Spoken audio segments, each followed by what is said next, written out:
চট্টগ্রাম বিশ্ববিদ্যালয় আমাদের গর্ব, আমাদের স্বপ্নের ঠিকানা। চট্টগ্রাম বিশ্ববিদ্যালয়ে চাকসু নির্বাচনে আমি আমিনুল ইসলাম রাকিব, এজিএস পদপ্রার্থী। আমার ব্যালট নং 10। আমরা দীর্ঘ ৩৬ বছর পর বিশ্ববিদ্যালয়ে চাকসু পাচ্ছি। এটি আমাদের জন্য অনেক আনন্দের।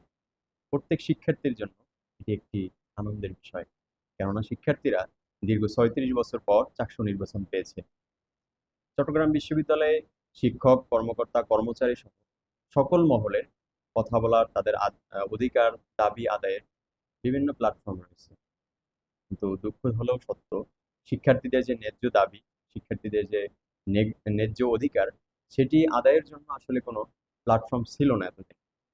তো সেই জায়গা থেকে চাকসু হচ্ছে এমন একটি প্ল্যাটফর্ম যেখান থেকে শিক্ষার্থীরা তাদের ন্যায্য অধিকার, ন্যায্য দাবিগুলো আদায় করতে পারবে।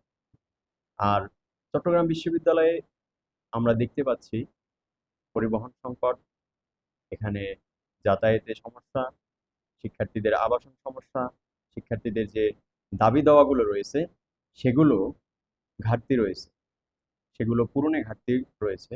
আমরা যদি দেখি, চট্টগ্রাম বিশ্ববিদ্যালয়ে শিক্ষার্থীদের নিরাপত্তা নেই। কিছুদিন আগে আমরা দেখেছি এলাকার সাথে বিশাল একটি সংঘর্ষ হয়েছে, সেখানে প্রশাসন আহ শিক্ষার্থীদের নিরাপত্তা দিতে ব্যর্থ হয়েছে।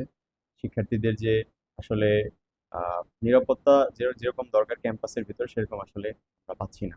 তো আমি যদি নির্বাচিত হই আমার এজিএস পদে, আমি যদি নির্বাচিত হই, আমি প্রতিশ্রুতি দিচ্ছি শিক্ষার্থীদের যে ন্যায্য দাবিগুলো রয়েছে সেগুলো আদায়ে সর্বোচ্চ ভূমিকা রাখবো।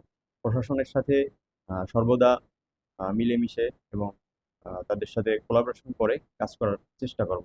এবং শিক্ষার্থীদের আহ, যে ন্যায্য দাবি রয়েছে সেগুলো হচ্ছে পূরণ করার সর্বোচ্চ চেষ্টা করব।